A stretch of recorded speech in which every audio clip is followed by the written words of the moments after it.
Meanwhile, the president getting out of Washington, he has arrived in China, the first stop of a three-country tour. Chief White House correspondent Ed Henry is traveling with the president in Beijing. You know, Ed, with all that's going on at home, what is the purpose of this long trip now?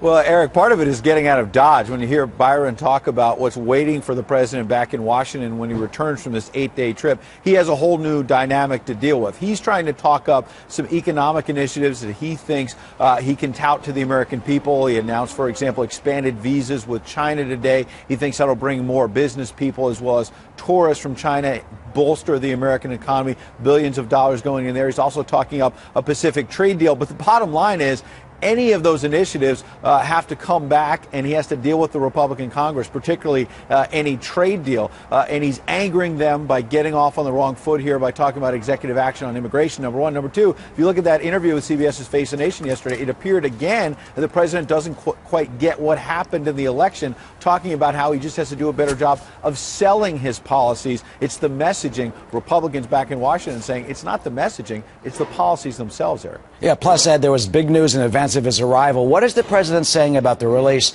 of those two Americans who were held in North Korea? Well, he's obviously cheering the fact that Kenneth Bay and Matthew Todd Miller have come back. They've gotten actually safely back home to California.